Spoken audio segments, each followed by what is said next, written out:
بەناوی خوای گەورە سڵاوتان لێبێت بەڕێزان تەمەنی داعش لە عێراق بەرەو کۆتایی دەچێت و ململانەیە هەرێمایەتی و نێودوڵەتەکانیش لە سەر عێراقی دوای داعش تونتر دەبنەوە هەرچی لایەنی کوردیشە بە ماڵێکی پڕ لە کێشەوە هەنگاو بۆ ئەو دۆخە دەنێت بە میواندارێک لە بەڕێزان لە ستۆدیۆی سەرەکی حەسەن جیاد ئەندامی پێشووی پەرلەمانی عێراق هەروەها ئاسۆ عەلی شڕۆڤکاری سیاسی تاوتوی ئەم پرسە دەکەیت لە سەرەتادا راپۆرتێک دەبینین دواتر لەگەڵ میوانەکانمان درێژە بەم پرسە دەکەین. ململانەیە هەرێمایەتی و نێودەوڵەتیەکان لە سەر عێراقی دوای داعش قوڵترە بنەوە کوردیش بە ماڵێکی پڕ لە کێشەوە بۆ ئەو دۆخە هەنگاو دەنێت دوای مانەوەی بۆ ماوەی نزیکەی 3 ساڵ لە عێراق تەمەنی داعش لە عێراق بەرەو کۆتاییەچێت لایەنەکانیش لە ئاستی ناوخۆی عێراق و ئاستی هەرێمایەتی و نێودەوڵەتی لە ململانەیەکی سەختدان بۆ چنینەوەی بەرهەمەکانی دوای داعش لە نوێترین پێشهاتیشدا لە کۆبنەوەی لووتکەی نێوان وڵاتانی عەربی و ئەمریکا لە سعودیە باز لە ئایندەی عێراق دوای داعش کرا و ئەمریکا وڵاتانی عەربی ئەنوێت ڕۆڵی دیاریان هەبێت لە عێراقی دوای داعش هەرچەندە تەمەنی داعش بەرەو کۆتاییەچێت بەڵام لایەنە کوردیەکان بە ماڵێکی پڕ لە ناکۆچی و پەرتەوازەوە بەرەو قۆناغی دوای داعش هەنگاوەنێت بوونی ناکۆچی نێوان حیزبەکان و پەکخستنی پەرلەمانی کوردستان و گەندەڵی و قەیرانی دارایی ئەو پرسانە ئەگەر چارەسەر نەکرێن مەترسی لەسەر هەرێمی کوردستان دروست دەکەن سەرڕای هەستیاری قۆناغەکە بەڵام تاوەکو ئێستا دەسەڵاتدارانی هەرێم ئامادەنین کێشەکانی هەرێم چارەسەر بکەن و درێژە بە قەیرانەکانی هەرێم دەدەن ئەزمموی ڕابردووی کورد پێمانەڵێت ناکۆچی ناوخۆی نێوان لایەنە کوردیەکان وا دەکات دەبێتە مەترسێکی جددی لەسەر پرسی کورد و پێگەی هەرێم لە ئایندەدا جگە لەوەش دابەشبوونی لایەنە دەسەڵاتدارەکانی هەرێم بە سەرخەتی هەرێمایەتی و نەبوونی استراتیژێکی سربەخۆ وا دەکات بەرژەوەندەکانی کورد بکەونە مەترسیەوە هەموو لایەنەکانی عێراق لە خۆ ئامادەکردندان بۆ قۆناغی دوای داعش بەڵام لایەنە کوردیەکان ناکۆکن و هیچ ئەجەندایەکی ڕوون و هاوبەشیان بۆ ئایندەی کورد بۆ قۆناغی دوای داعش نییە.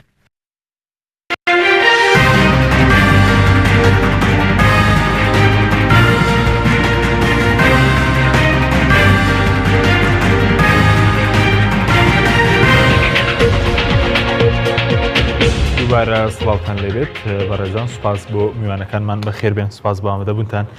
کە حەسەنەگەر لە بەڕێستانەوە دەست پێ بکەین بەر لەوەی کە بینە سەر توندبوونەوەی ململانەی هەرێمایەتی نێودوڵەتیەکان لەسەر عێراقی دوای داعش سەبارەت بە تەمەنی داعش لە عێراق پێتان وایە زۆری ماوە داعش لە عێراق بە تەواوەتی کۆتایی پێبێت یاخود لەسەر ئەوەی کە بۆ ئایا لە ماوەی 3 ساڵی ڕابردوو وڵاتان بەتایبەتی ئەمریکا و ئەوانە جددی بوون لە ناوبردنی داعش بەگوێرەی سپاس دەکەم بەگوێرەی قسەی مەسئول عسکەریەکانی عێراق لە مووسڵ بەتایبەتی بۆ شەڕی مووسڵ باس لەواکەن کە پێشتر باسییان لەوا کرد کە تا ڕەمەزان شەڕی مووسڵیش تەواو بێ ئەمڕۆ هەندێک قاعدی ئەوێ یەک دوو هەفتەتریان قسە سەری دیارە شەڕەکە قورسە شەڕەکە تەواو بێ بەڵێ لە کۆتایی و مەساحەی حرەکەت و مناوەرە و وانەی زۆر کەم بۆتەوە لە مووسڵ وەکو شەڕ وەکو شار وەکو دەستیان گرت بێ بە شارەوە ئەو شتانە نامێنێ داعش هەشکێ بەڵام بە هەموو تەقدیراتێک داعش دەستکراوە بێ لە بەغدا دەستکراوە بێ لە دیالە دەستکراوە بێ لە ڕوومادی لە فەلوجە لە شارەکانی تر ئەو شوێنانەی کە لاوازن لەڕووی ئەمنیوانە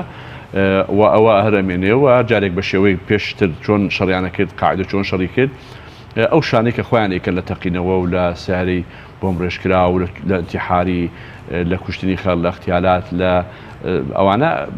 پێو ناچێت بەم ئاسانە بە ساڵ و دو ساڵ بەم وەزع عسکەری عێراق بەم استخباراتە بێمانەماتی عێراق بەم نەخۆشیانەی کە ناو جێشی عێراقیە بەم حاڵەتی کە جێشی عێراقیەتی بە ئاسانی ئەو شەڕە تەواو بێت. بەڵێ زۆر باش بەس قسەیەکە لەسەرەوەی کە لە ماوەی 3 ساڵی ڕابردوو ئەمریکاەوە پەیمانان زۆر جددی نەبوون لە ناوبردنی داعش ئەگەر دەسەڵاتی داعش ئەوەندە لە عێراق زۆری نەدەخەیان پێ دوای جددی نەبوون لە ماوە ڕابردوو من دوو ئاماژە بۆ وەهینەکەم یەکەم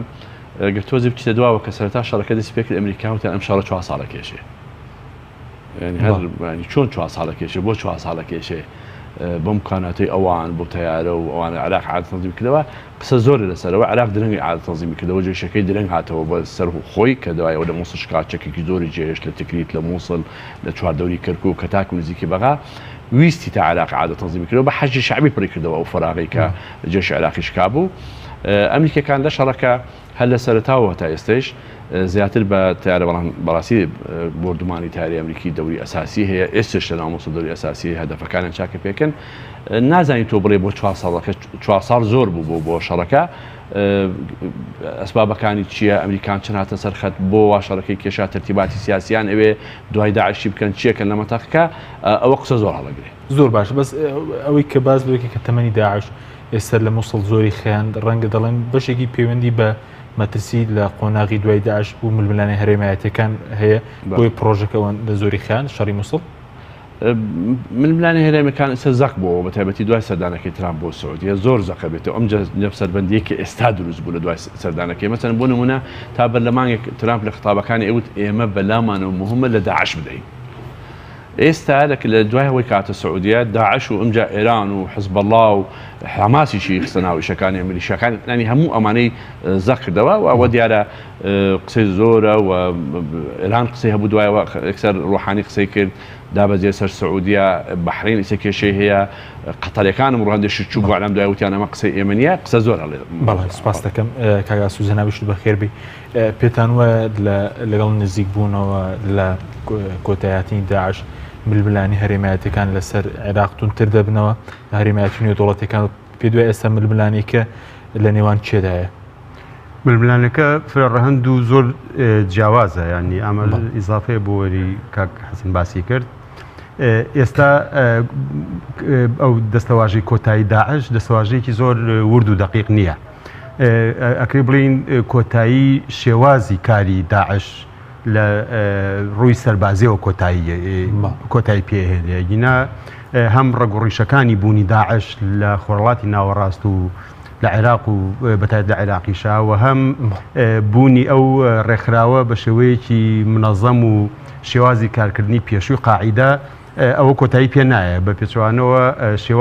تەنیا شێوازێکی کاری سەربازی خۆیان ئەگۆڕن و هێرشەکانیان هەم لە ناو عێراق و سووریا و وڵاتانی خۆرڵاتی ناوەڕاست و هەم لە خۆراوە و وڵاتانی ئەوروپیشە پەرە پێ ئەدەن بۆ وڵاتانی تریش زیاترە گۆزرێنەوە ینی بەدیوەکە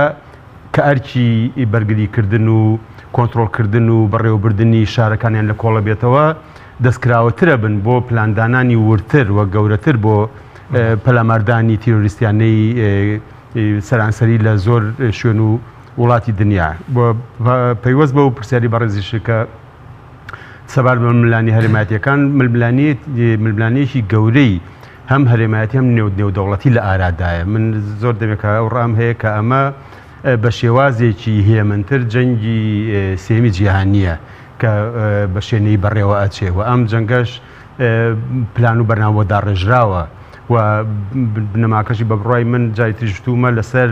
ڕێخستنەوەی دابشکردنەوەی هێز و ڕێخستنەوەی بەرژەوەندیەکان شەڕەکە بەرپا کراوە و لەسەر ئەو بنەمایەش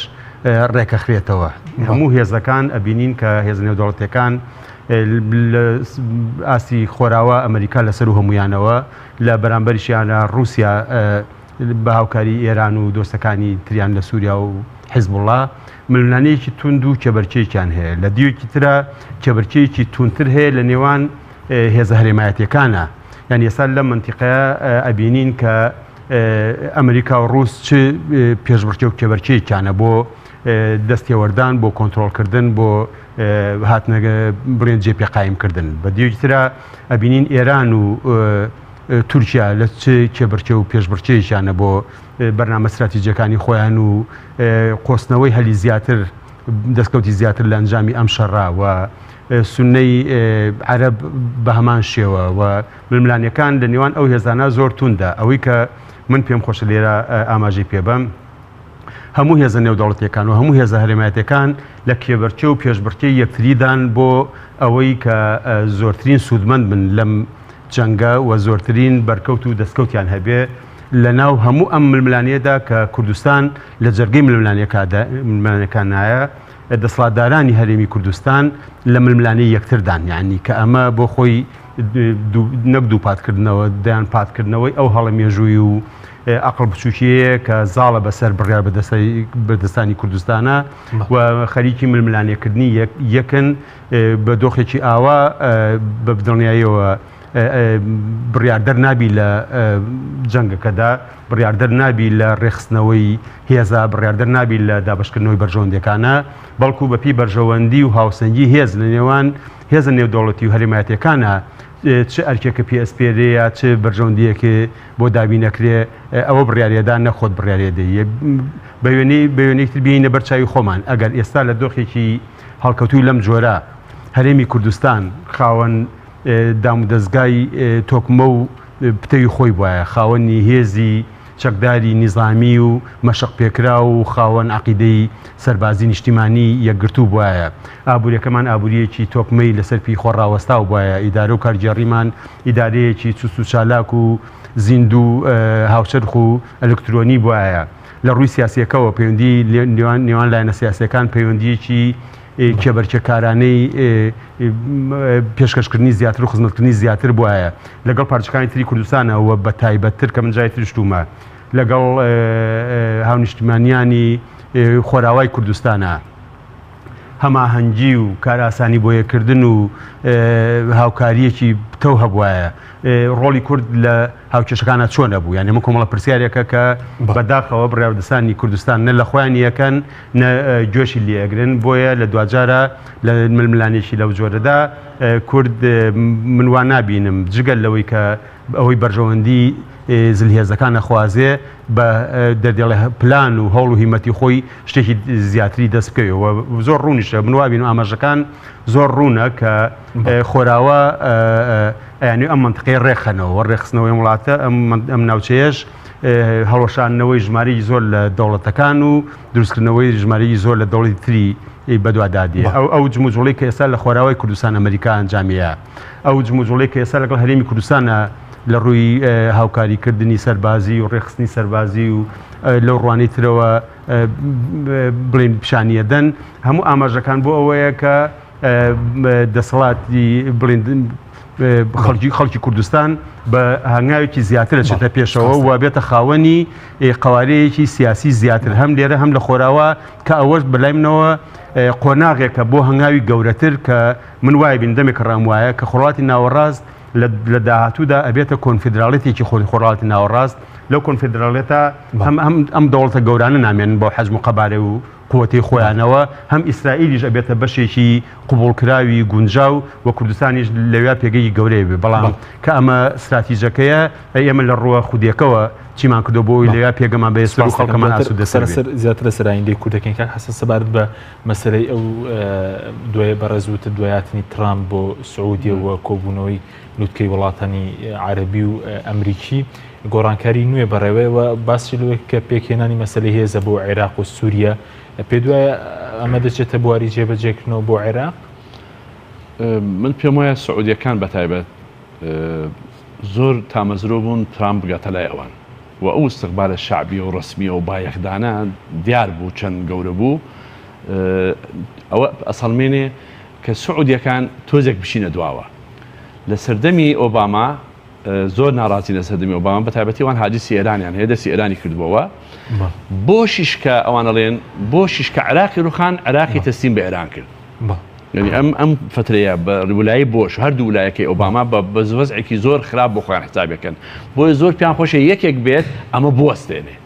ئەم سیاسەتانەی ئەمریکا بوەستێنێ دەستکراوەی ئێران لە منتەقە خۆیان وەتەنی هیلال شیعی دروستکردن ئەو هەموو خەڵکە لە عێراقەوە تاکو سووریا و تاکو لبنان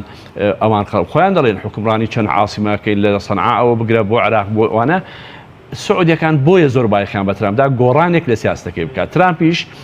لە خطابەکەی دیار بوو 45 دقیقە قسەی کرد ترکیزی کرد لە سەرەتاوە بۆ عمومیات قسەی کرد کە بێ هاوکاریەکتری بکەین بۆ شەڕی داعشوانە، دوای هاتە سەر ئێران، دوای هاتە سەر حزب الله، هاتە سەر حماس بە محددی هەمووی حدودێک بۆ ئێران دانین. هەدەفەکەی ئەڵێ ئێمە شەڕی داعشەکەی داعش نابێ بەڵام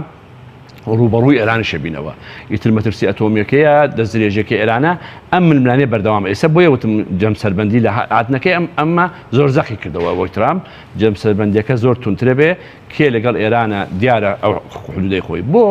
هێز کە باسەکەن 34,000 سەرباز دروستەکەن تەرکیز دەکەنە سەر مەسڕ سعودیە ئوردن دیارە خەلیجیش ڕەنگە بە پارە داعمیان بکەنەوە ئەمریکەکان ئەوەن داواکەن ناوتۆش بێتە ناویشەکە مرۆ ترامپ باسی لەوەش کرد. بەڕای من طبعا ڕێی ڕسمی عراق عبادی قسەی کرد لەسەر مۆزوعە وتی ئێمە بەلامانەوە غەریب بوو ئەوان وتیان هێز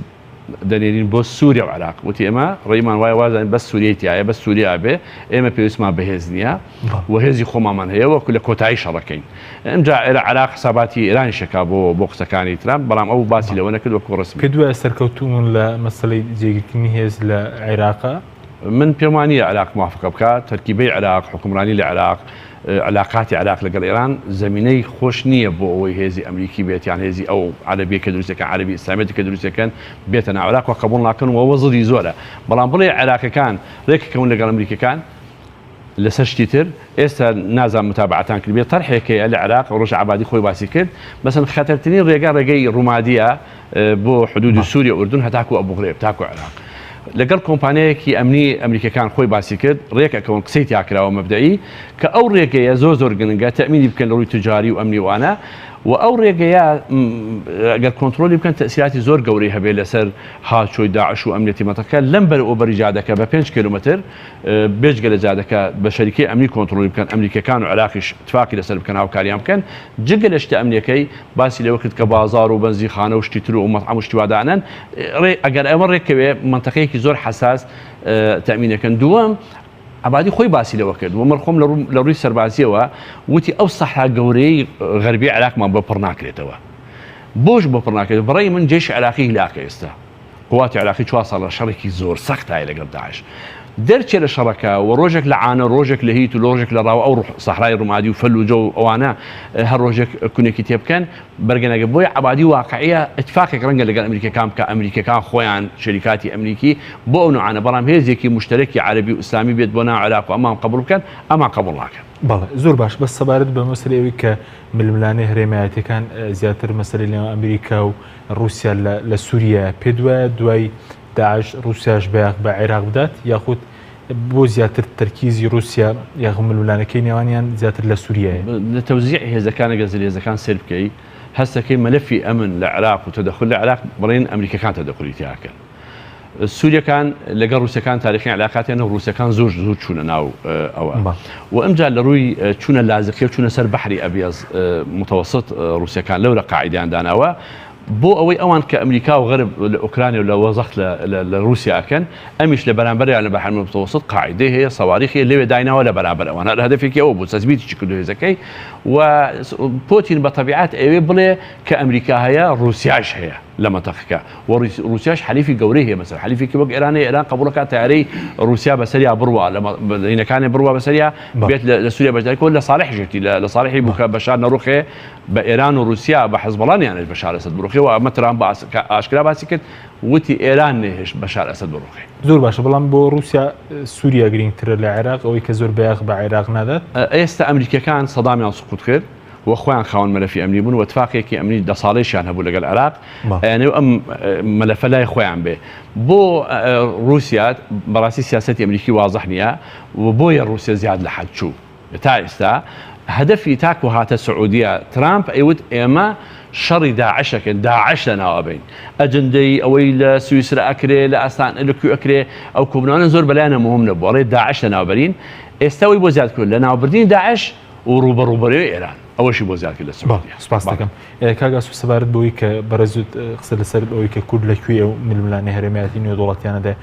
کورد ئێستا لە هەرێمی کوردستانە لە نێوان ئەو دووبەرەی کە دروست بووە لە ئاستی نێودوڵەتی و ئیقلیمە سەربەخۆ یاخود ئەم دابەش بووە ئەگەر دابەش بوو چ مەترسیەکی لەسەر ئایندەی کوردستانەیە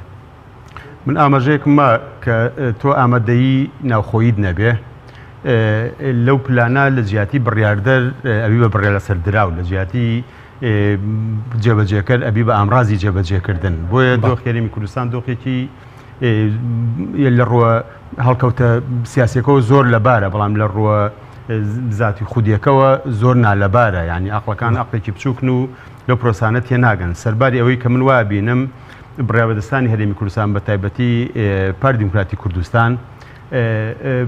چمکێ سوچێ لە پلانی نێودەوڵەتی بۆ ڕێخستنەوەی ناوچەکەی پێوتراوە ینی و ئەو بێمونەتی کە ئێستا لایەنەکان ئاگادار نین لایەنەکانی تر بۆ ئەو نەخشەی دوای داعش بڕوان ناکەم بەقەدەر ئەوان ئاگادار بن ئەوان لە چی ئاگادارنەوەی کە بەڕێزدا وا بینم لە ڕێگەی خەلیجەوە لە ڕێگەی سعودیە و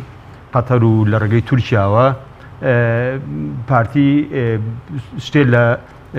پلانەکانی ڕۆژاوای پێوتراوەکەەوە بە بڕێ من شتێکی بەشێکی ینی هەموو پلانەکە نیە پلانەکە ڕەنگە دەوڵەتانی ناوچەکەش نەیزانن خۆراوە خۆیان نەزانن و ئەو هەنگاوانی ئێستا ئەندرێت ڕۆشنەکەم ناوچەیە هەڵەوەشێنرێتەوە و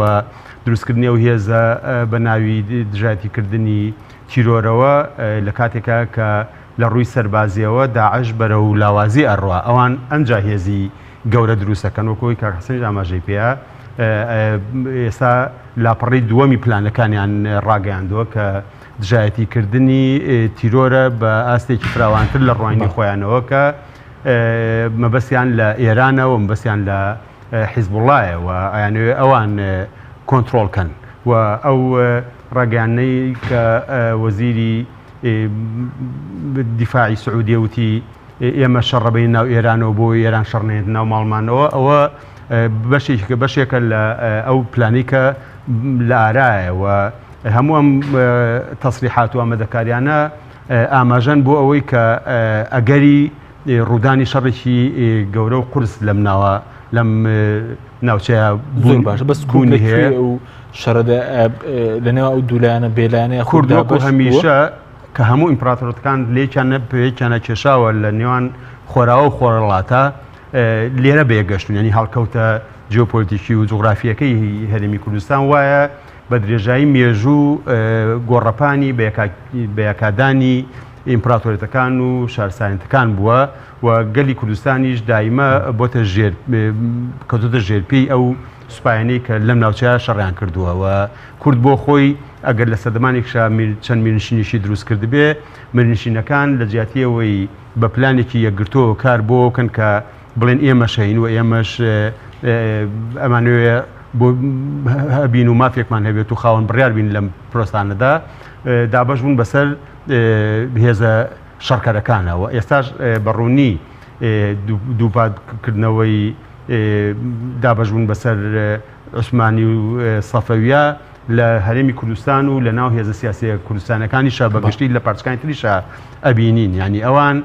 لە جیاتیەوەی کە ئەوەی چەند ساڵە باسی کۆنگرەی نەتەوەی ئەکرێ باسی استراتیژی نەتۆی نیشتیمانی ئەکرێ ئێستا هێزەکان بیانێونیانەوێ هەنێکی بە حکمی جوغرافیا هەنێکی بە حکمی ڕابردوو و مێژویان هەنێکیان بە حکمی بەرژەوەندی بچووک و تەسکەکان دابەش بوون سەر و هێزانە لە دابەشبوونێکی لەو جۆرەدا کورد نەیتوانیوە خاوەنی ئەقڵ و استراتیژێکی ئەوە بێ لە ململانێکی لەو جۆرەدا بتوانێ ئەوەی لە دەستەواژەی سیاسیا پێوترێ هێرکەی قەپان ببێ بە هێرکەی قەپان و هێرکەی قەپانیش بڕیاردەرە بێت لەسەرەوەی کە بڵین بە کام تای تەرازۆکە بیشکێنێتەوە ئەمە ڕۆڵێک تیاتی کوردم ڕۆڵ ئەم زمینی هەیە ببین ڕێ و هێلکەی قەپانە لە ڕووە بابەتێکەوە ئەو ڕۆڵە خۆی هەڵکەوتووە بەڵام بڕێوەبردەستانی کوردستان بەو پرسیارانی کە لە سەرەتای بەرنامەکە کردم ئەگەر ئەو هەنگاوانیان جێبەجێ بکردایە ئێستا بڕیاردەرە بوون و هەموو لاکان داوایان لە کوردە بوو نەک فەرمانیان لەسەر کورد هەبێ ئێستا بە بڕای من فەرمانیان لەسەر کورد هەیە چیە لەسەر کوردی ئێستا پێت وایە فەرمانی پێسەپێنرێت هەم لەلایەن خۆراوەوە هەم لەلایەن تورکیاوە لەلایەن ئێرانەوە کە ڕۆڵی بۆ دیاریەکرێ ینی ئەم خۆی ڕۆڵ دیاری ناکە خۆی ڕۆڵی خۆی دیاری ناکە ئەوان ڕۆڵی بۆ دیاریەکەن و ئەم ڕۆڵ دیاریکردنەش بەداخەوە ینی کورد لە بەردەم دوو ئەگەرایە ئەگەر زیرەکانە مامەڵە بکرایە و بتوانرایە ببایە بە هێزێک کە تێکەڵ بەم دابەشبوونە ترسناکە نەبوایە و لە ناوەڕاستدا وەکو هێزێکی پارسەنگ پارێزگاری لە خۆی و لە قواری خۆی بکردایەوە دەستکەوت و سەرکەوتنێکی گەورە بوو ئەگەر بە ناچاریش ناچار کری کە لە لایەکی ئەو ململانیە ساغ بیتەوە کورد بە یەک پارچەی لێک لە بێت زۆر جیاوازە لەوەی لە بینی خۆیان هەم لە هەرێمی کوردستانە هەم لە پارچەکانی تری کوردستانشا دابەشی سەرە و دوولایی شەڕەکە بن و مێژوو دووپات و دەپات بکەینەوە و ببینەوە بە قوربانی شەڕەکەەوە هەموو هەنگاوەکان بەرەوە چێ کە کورد مێژووی شکسواردی خۆی دووبارە بکاتەوە لە جیاتەوەی ئەزمون لە مێژووە بەڵێ سوپاسان دەکەم کە حەسەن ناوبڕێکمانە دوای ناوبڕەکە دەگەڕێنەوە لای بەڕێستان بەڵێ بینەرانی بەڕێز ناوبڕێکی کورت و دەگەڕێنەوە لاتان لەگەڵمان مێنە بەرنامەی ئەمڕۆ بە ئاسپۆنسەری کۆمپانیای ئەسێ بۆ بازرگانی مۆبایل شیری ئەڵتونسا.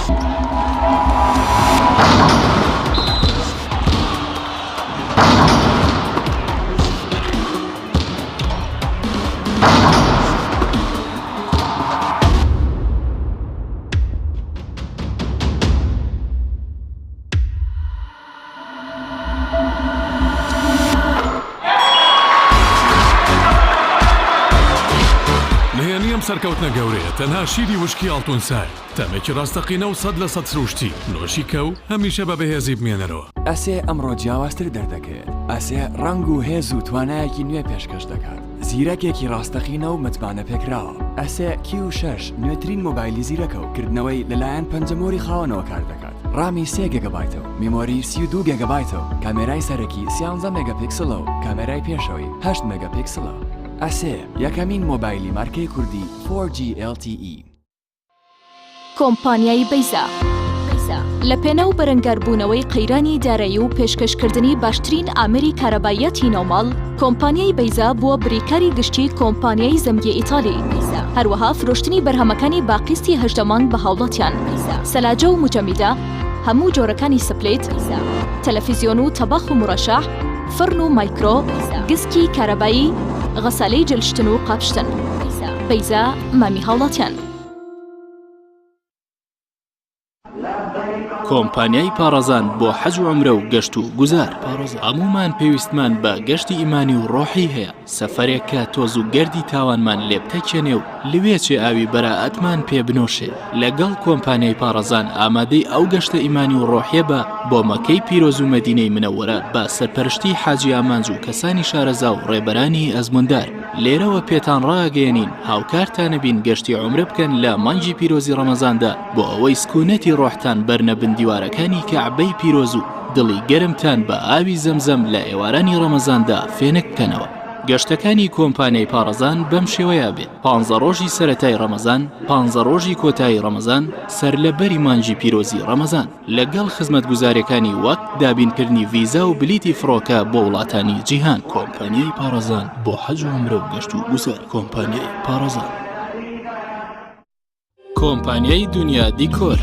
کۆمپانیای دنیا دیکۆر ئامادەیە بۆ دانانی دیکۆراتی ماڵ و شوێنە گشتی و حکومیەکان. کۆمپانیای دنیا دیکۆر هەڵدەستێت بە دروستکردن و دانانی کەوانتەر و ژووری نووسن و ئۆفیسی گەشت و گوزار و جبسم بۆردی مەغریبی و کاغەزی دیواری ئیتاڵی و تەختەی ئەرزی تورکی و ئەڵمانی و جیاکردنەوەی هۆڵ بە HDF و MDF و داری سروشتی. کۆمپانیای دنیا دیکۆر دنیایەک بۆ دیکۆراتەکانتان. ناونیشان سلێمانی فەرعی یەکەم، شەقامی بازنەی مەلیک مەحموود بەرامبەر پارکی مەلیک مەحموود. فەرعی دووەم، شەقامی بازنەی مەلیک مەحموود بەرامبەر سۆپەرمارکێتی ئاڵتون. فەرعی سێیەم، ناوچەی پیشەسازی یەک بەرامبەر تاقیگەی بیناسازی. کۆمپانیای دنیا دیکۆر. تۆپ ئارت تاکە بریکاری تۆڕی میدیایی کۆمەڵ بۆ دروستکردن و بڵاوکردنەوەی ڕیکلام. تۆپ ئارت.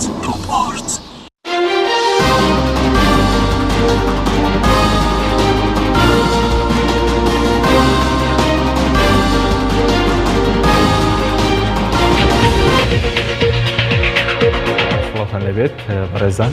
کاک حەسەن هەر قسە لەسەرەوەی کاک ئاسۆ باسی لەوە کرد کە ململانەکان لە دوای داعش تونتر دەبێتەوە بەس سەبارەت بە جۆری ململانەکان ئایا لەکوێ دەبێت لە کورد یاخود خاکی کوردستان لەکوێ و ململانەی و دەوڵەتیانە دەبێت لە دوای داعش؟ من زۆر بەڕاستی لەگەڵ ئەو هاجس و تورس و لاوازی کورد کە کاگاسۆ باسیکە لەگەڵ ئەوام ینی زۆر لەوەم شتەکان گەوران کورد لەو گەورەی نییە بە گوێرەی گەورەیەکە نییە کە ئێستا هەموو کەس خۆی حسابەکە بۆ مەرحەلەی دوای داعشی دێت و ئیسپاتەنیش بووەوە ئەمریکیەکان هەر بۆی بەڕامەکە ینی ئەمریکیەکان قەرارنەداوە هەندێک هێز خۆیان لە هەرێمی کوردستان چەندی وایە دروستکەن خۆیان تدریبیان دەن خۆیان تەنزیمی بکەن هێز بکەن بە یەک. مانای چییە؟ مانەتە چەند ساڵە خۆمان نەماتوانین زەکامان یەخین ئەو حاڵەتە پەرتەوازێ و هێزی ئەوانە. بەڵام ئەمە لەبیرمان نەکا ینی کورد و پێشمەرگە دەوری تاریخیان بینی مەکانەتی گەوریاندا بە کورد دەبێت ئەم مەکانەتە گەوریاندا بە کورد ئەو تەسحی کورد و پێشمەرگە تۆ ئستفادەی لێ بکەی ینی سماری بکەی پای خۆت بە خۆت بکەیت مەطالیبە سیاسەکانی چیە لە عێراقا لە کوردستانە بەرەو ریفراندۆمەکی بەرەو دەوڵەت قایم بکەی بەڵام بەم شەق و شڕیە شەڕەکەت کردووە بەڵام جەبە سیاسەکە زایفە جەبە ناوخۆیەکە زایفە. ئەگەنا ئەمریکەکان موقفیان هەیە ینی بۆ ئێمە یەپەگا تورکیا بۆ عەزەمەتە خۆدان وڵاتێکی مهمە لای ئەمریکا حلفی شمال تەسیە لەگەڵیانە چەند ساڵ لەگەڵیانە هێزێکی زۆر مهم و مؤثر لە مەتەقە.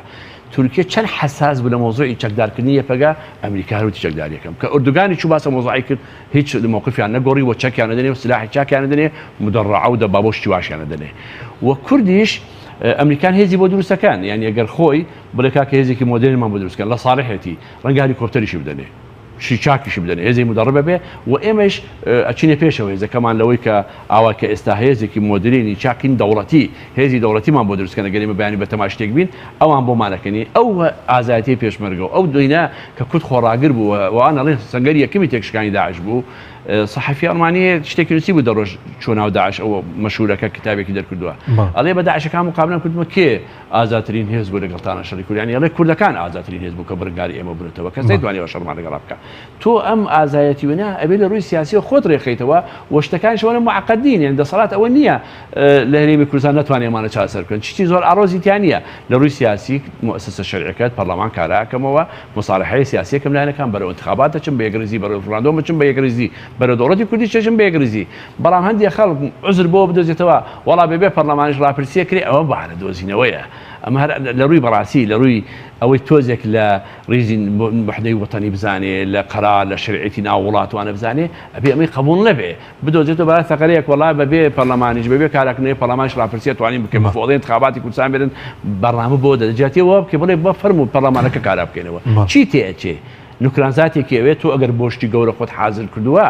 ئەبێت لە ئێستاوە کە لەسەر شتە گەورەکان ناو خۆت ڕێخیتەوە وەی چیشدا ناچێ و کەس چما خەسار ناکە زۆر باشە بەڵام ئەوەی کە بەڕێزوتت ئەو سەرکەوتنانەی پێشمەرگە لەڵێ ئەم قۆناغا بەم دەسەڵاتی ئێستایی سیسمار دەکرێت من بە تای ساڵی مستمانی نەکردەوە بێ استثماری بکات لە ڕووی سیاسی جەبەی خۆی خەیەکاتەوە علاقات دۆلەکەیمان هەمومان ئاگامان لێ بە علاقات دۆلەکە لە ڕەبتە دۆلەکە حکوومەت هەرێمی کوردستان وەکو مؤسساتی حکوومەت هەرێمی کوردستان وەکو وڵات ئاگای لێ بێ بۆ هیچ شتێک مفاجئ نێتە پێشوو بۆ ئێمە تەمزیق بینەوەی کاگاسۆ باسی کرد وەکو زمانی عوسمانی و سەفەوی تەوزیع بینی مەمان بکەوین مەولانی مەمان بکەوین بەولا و تەقسیمێکی وابین ئستفادە لە وەزعانەکەی کە ئەو هەموو تەصحیحمان داوە دێتە پێشەوە و وەزعەکان دێتە پێشەوە هەموو کەسێک بۆ خۆی حازرەکە سعودیە چ خەتەرێکی لەسەرە بەڵام سعودیە ئەزانێ ئێران دەستی زیاد درێژ کردووە نایاڵێ دەست زیاد درێژ بکە ئەڵێ حدودێکی بۆ دانین بچێتەوە قاوگەکەی خۆی ئێرانەکانی بێ واقعی بن هۆشردنی ئەمریکا لە ئێران بدە ئەنواعی وەسایلی حصار و زەخت وانەیە بەتوانی بەرامبەر ئێران بەکاری بێنی هەر کەسێک بۆ خۆی حسابەکە ئەم مەرحەلەوە پێشی ئەم ئیدارەی ئەمریکی تەدەخولەکە ئەم ئیدارەی ئەمریکی قساکە ئەم ئیدارەی دێتە مەیدان وەکو ئیدارەکانی پێشوو نییە کە دیموکراتەکان بوون و کوردیش علاقاتی دۆلی لە هیچ کەمتر نییە چی وەزیری دیفاعی عالەمە هاتە هەرێمی کوردستان هەرێمی کوردستان لا عالم ئێستا غەریب نییە زۆر باش بەڵام سەرڕای ئەوەش بۆچی سەرڕای قوربانیەکانی هێزی پێشمەرگە ئێستا ئامادەنین ڕاستەوخۆ هێزی پێشمەرگە پڕچەک بکەن بەڵام منم لە خۆراوە هێزەکانی ترێزە کوردیەکان پڕچەک دەکرێت بۆ ئێمە شتێکی چاکیان نار بەڵام ڕاستەوخۆ نییە میلان و بەڵێ ڕاستەوخۆش ناردیان علاقە اعتراضیشی کرد وتیان ئێمە چەکە دێنێ هێزی پێشمەرگە و چەکی چاکیان داینێ و ئەو چەکانە سەبەبی ئەوە بوون کە بەڕاستی تواریخ باشتر مقامە بکات پێشمەرگە بردمانی چاکیان بۆ کردین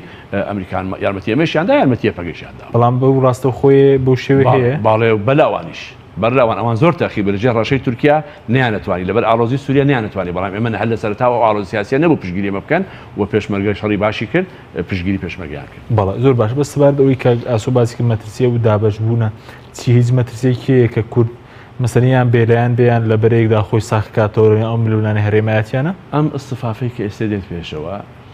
داوای مووقفت لەکەن تۆ ئەبێ مووقفت موحد بێ نەچیتە ناو ململانەیەکەوە خەساری تا بکەیت کورد پێشتر زەربەی زۆر خواردووە لە ملمانەکانی ناوچە بە ئاسانی فتکراوە ئەبێ محاولەکەی قوارەکەی خۆت ئەگە زیادی نەکەی بەرەو کۆنفدراڵی ئەگە نەچی بەرەو دەوڵەت ئەمە مێنێ پایەی بەخۆتر بکەیتوانە تا ئێستا ئەوان لە ڕووی سەربازی یارمەتی ئەمەدەن ئەگینا ئێمە گەر علاقاتی تۆ سەری وڵاتان بکە بە مەلاین دۆلار ساڵانە منحا عالم وڵاتەکانی دەن بە وڵاتانی تر دەیدەن بەلەکان ئێمە تا ئێستا شتیوا گەوریان نەدانێت بکە ئەم قەرزاری و بەدبەختی خەڵکی هەرێمی کوردستان و نیمە و چەور بەعموچە خەڵکە نەجاتی وایە چەکیان داوینێتێ مهمە بۆ شەڕی داعش بەڵێ خەتەرێکی گەورەمان لەسەر بوو داعشکە بەڵام دەبوو ئەوە استثمار بکرێ بۆ شەریکات بۆ استثمار بۆ پارە بۆ هاوکاریکردنی هەرێمی کوردستان لەو ناحیە استفادەمان لێ بکردایە بەداخەوە تا ئێستا نەچۆتە قاڵبێکی سیاسی و ئەوانە کە ئەوان من پشتگیری لێ بکەن بەڵێ سپاسم کاگاس سەبار بەهێزەکانی عێراق ئەوەتەنە لە کوردە لەناو عێراق کە مەسەلەن استراتیژێکی ڕۆشنی نییە و خاوەنیەک ڕوئیانی یاخود لایەنەکانی تری پەرتەوازن یاخود بەس کورد بەم شێوەیە ئێستا پەرتەوازەیە و ئەو دابەشبوونەی کە لە ناوچەکەی دابەش بووە بەسەر دووبەرەدا لە عێراق وازەحە سێ پێکاتی سەرەکی هەن کە لە شیعە سنی عەرەب لەگەڵ کورد لە هەمویان یەک و یەکگرتووتر و تۆکمەتر ئێستا شیعەیە کە حکمی عێراقیان بەدەستەوەیە و ئەوانیش بە دەردێڵێ خەلفێتی استراتیژی ئێرانیەوە ئەو پێگە و بەهێزیانەیە سەرباری ململانەکانی نێوان خۆشیان بێ ململانی ناوخۆیانە و ئەوەی لە کورد شپرزەترە ئێستا سونەی عەرەبەش سونەی عەرەب زۆر پەرتەوازەتر زۆر هەموارتر بەڵام بە دیوەکی تریشە ئەوانیش جیاواز لە کورد خاڵی بەهێزیان ئەوەیە کە عمقێکی و قوڵاییەکی هەرێمایەتیان هەیە بۆ دەوڵەتانی عەرەبی و سونەی عەرەب کە پشتیوانی ئەکرێن دۆخی کوردیش زۆر ڕۆشنە کە دۆخێکە دەردێڵێ حەسوودی پێ نابرێت جگەل لەوەی کە لە سروێکەوە حەسوودی پێ نابرێت لەوەی کە ئەوەی کە لەم 26 ساڵشە بەدیمان هێناوە خەریکە وەکو بەدەستی خۆمان وەکو بەفری بەر هەتا و توێنینەوە دام و دەستگا بڵین دەوڵەتدارەکانمان وردە واتیان نامێنێ سەرۆکاتی هەرێمە شەرعەتی نەماوە ئەوە بۆ جاری تریش دەردێڵێ شایەتەکەی هەمدیز نیوە شایەتەکەش بەتاڵە بێتەوە پەرلەمانی کوردستانە لە کار خراوە و حکوومەتی هەرێمی کوردستانیشە کە سەرچاوی لە پەرلەمان وەرگرتووە ئەویش شایەتەکەی لە بەردەم پرسیارایە و نزیکین لە موعیدی هەڵبژاردن و باری ئابووریمان بەم جۆرەیە باری گوزەرانمان بەم جۆرەیە و لە زۆر ڕۆ لە زۆر ڕۆوە پاشەخشەمانکرۆ نەک بەرەو پێشەوە چوبین بەڵام لەمەشان منەمەوێت ڕێیەکی بڵین ڕوانینێکی گەشتبینانش بڵێم کە بەداخەو کە ئێمە خۆمان واین بەڵام بەرژەوەندیە نێودەوڵەتی هەرێمایەتیەکە هەڵکەوتەکەمان ئەوی بۆ مسۆگەر کردوین کە ئەوان دەستبەرداری ئێرە نابن ئەو هەنگاوانەی پرسیارێنی لە کاک حەسەنێ کرد هەنگاوی ئەوان بەرامبەر بە هێزەکانی پێدە لە خۆراوە وە چەکدارکردنیان و تەحەداکردنی تورکیا ئەمە شتێکی زۆر ڕۆشنە کە ئەوان دەستبەرداری ئەوان نابن سووریا کە دابەش بووە ئێستا سووریا بڵین بەشە سونە عەرەبەکەی کەوتۆتە دەست تورکیا نفوزی تورکیا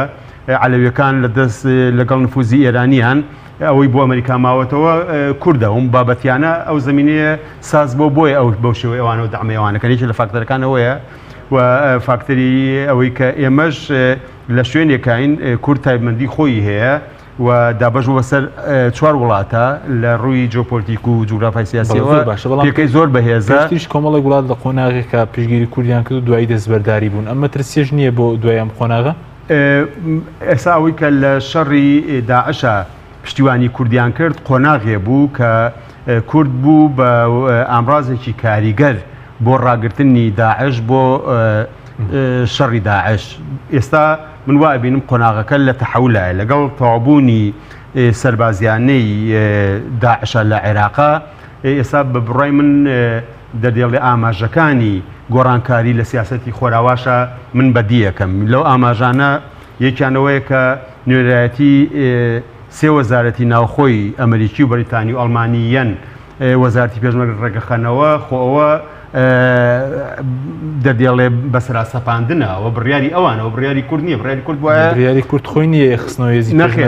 نەخێر بڕیاری ئەوانە و بڕیاری کورد وایە لە 26 ساڵی ڕابردوو ئامان کرد هیچ نەبایە لە 10 ساڵی ڕابردوو ئامان کرد ئێستا ئەوان فەرزیان کردەوە و ئەوان خۆشیان جێبەجێیەکەن و ئەوەی لە ئاماژەکانەوە هەنێ ئاماژەی تر کە ئێستا ئیتر وردۆردە لەگەڵ نەمانی داعش بەو شێوە بەهێز و شەڕە قورسە ئێستا بینین ئاماژەکانی ڕخنەگرتن لە دەسەڵاتدارەتی لە هەرێمی کوردستانە لە خۆراوەوە سەری هەڵاوە و هەر ئیمڕۆ لە پانێڵێکی گەورە لە هەولێر یەکێ لە پرۆفیسۆرەکان کە لە سەترێکی زۆر گرنگی ئەمریکی کارەکات بەڕوون و ئاشکرا لە متەمەرکە بە ئامادەبوونی سەرۆکی حکوومەت ڕخنەی لە سەرۆکی هەرێم و لە سەرۆکی حکوومەت گرت وابزانم هەنێک هینیشی دروست کردەوە حاڵەتێکی ناجۆر و ئاماژەی تری لەو بابەتە زۆرە بە بڕای من ئەوان هەرێمی کوردستان دەپارێزن بەڵام ئەمە چ باشتر بوو کە ئەوان نەمپان پارێزن ئێمە خۆشمان بۆ ئەو دۆخە ئامادە بینی بەڵام ئامادە بین ئامادە نەبین ئەوان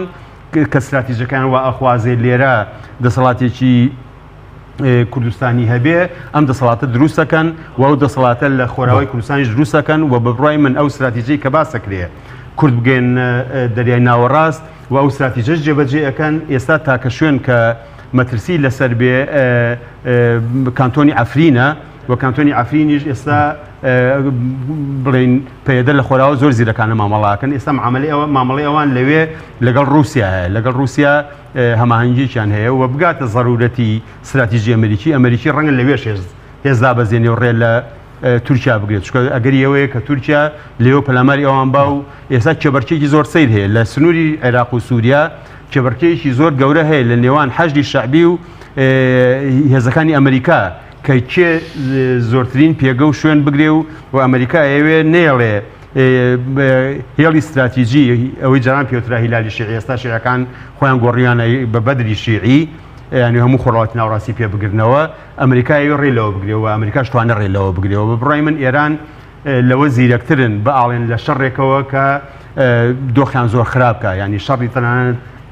سەپێنراوی سەدامیش بەسەریانە بەڕاستی شەڕی سەپێنرا بەگینا ئێران خۆی بۆ خۆی بڕێری و شەڕی نەیابوو و ئێستاش ئەو هێزش کە لە کۆنگرەی پێشووی کۆنگرەی چەند ڕۆژی ڕابردووی ڕاز بڕای لێدرا زیاتر لەوەی بۆ شەڕ بێ بە بڕای من ڕەنگە بۆ گوشار بێ بۆ بێ کە ئێران پاشەکشەیە بکات لەم هەژمون خوازی و پەلهاویشتنەی کە لە یەمەنەوە بۆ بەحرین و بۆ لوبنان و بۆ سووریا و بۆ عێراق پەلهاویشتنێکی زۆر گەورەی هەیە ئەنێ سنووریکی بۆ دابنێن و ناوچەکە بڕێخستنەوەی ناوچەکە ئەوە ئەخوازێ کە خەونی ئیمپراتۆریەتی ئێرانی خەونی ئیمپراتۆریەتی عوسمانی و خەونی ئیمپراتۆریەتی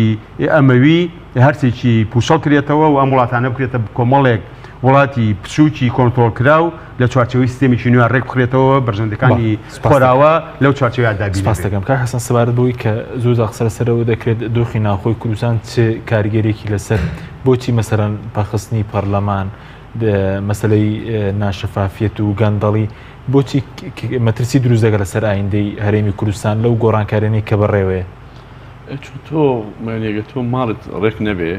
بەرگەی چیەگری ینی هەرخۆت لاوازی ینی ئێمە ماڵمان ڕێک نەکەین بەرگەی ئەو شتانی ناگرین کە دێتە پێشەوە خۆمەمان بۆ حازر نەکردو بە تایبەتی ئێمە کە ماڵمان ڕێک نەکردووە ئێستا شتێکی گەورە چاوەڕێەکەن و قسەیلیەکەی کە دەوڵەتی کوردیە تۆ دەوڵەتی کوردی ئەگەر علاقاتی چاکت نەبێ ئەگەر تەتمیناتێکی ئیقلیمی ئێران و مینت نەبێ ئەگەر وانەکە ئەمریکان تو پشتگیریت بکە مەسە ئێستا بۆ نمونە شیعەکانە بێ خۆیانە دەنگ و باسی شەڕی شیعی لە بەغا دەست پێ بکە مەسە بۆ نمونە عەسائب خەزعەلی قەت لەگەڵ تەیار سەدی سجام ناکەن ئەوە هیلاری شیعی من خێمە هێزێکی عێراقی مقتەدا سەدر مضارە کام معلم عێراقی گەر حەزەکەی فەلسەفەکەیان سیر بکەیت بەڵام ئەوان دوو زەمانیان هەیە بۆی بنێ لە بینیان تێکچی هەموو جارێک مەسەن مەرجعیە ئیتلافی وەتەنی دروست کرد کاتی خۆی مەسەن مەرجعیە کە بەغا خەریک مسعود بکە حەج شعبی دروست کرد بە یەک فتوا ئێرانیش لەسەر خەت ئەوەستێکە فەوزا بێ بانگانەکەم زۆربیان چن بۆ ئێران و ئێرانێکیانەخە ئێمە گەر پایەی وا بە نەدەین بە خۆمان ئەمریکەکان و وڵاتەکان بڕێن ئەمە دیفاعتان لێ یەکەین و بەرگەی ئەو زروفاگرن کە ئێوە بەتەمان ئەلان شتێکی گەورە بکەن چۆن بتوانین بەرگەی ئەمانە بگرین دەگەشت ینی بخۆنا خۆمان ڕێک نەبێ علاقاتی دووەلی وامان نەبێت لە مؤسساتی ئەوان بێن وەکو مەصالح ڕەبط من لەگەڵ هێرێمی کوردستان و دیفاع لە ئێمە بکەن ئێمە بە چی بتوانین ئەم ململانی ئەم شەڕە گەورەی کە بەرەو دەوڵەتی کوردیەچین بکەین بەڵێ زۆر سپاس کاگاسۆ دو پرسیارمان سەبارەت بەوەی کە پێ دوایە بۆ عێراق گۆڕانکاری نوێ بەڕەوە بێت لە ڕووی دابەشبوون بۆ سێ هەرێمەوە لە دوایم خۆناغە زۆر بە کورتی پێ سپاس دەکەین بە دڵنیایی ئێستا نەک لە عێراق لە سووریا ئاماژەی زۆر مهمە بینین خەڵکە عەلەویەکان لە ناوچە سونیەکانە بەڕەسمی بۆ ئیتفاقی هەموو لایەنەکان ئەگوێزرێنەوە بۆ ژێر دەسەڵاتی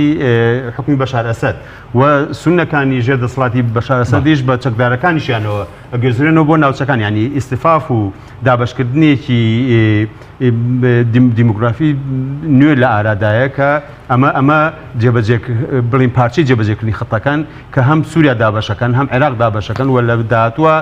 نە تورکیا بۆ قەبارەیە مێنێتەوە نە ئێران بۆ قەبارەیە مێنێتەوە نە دەوڵەتانی کەنداویش بۆیە ناوچەکە بەرەو دابەشبوونێکی نوێ چێ کە کورتیا قازانجەکە بەڵام ئەکرا قازانجەکەی گەورەتر بێ و نەوێ بە سوتەمەنی بەڵێ حەسەن زۆر بەکلماوی خولە کورد سەبارەت بە هەرێمی کوردستان بۆ پێگەی دەمێنێتەوە پێ دوایە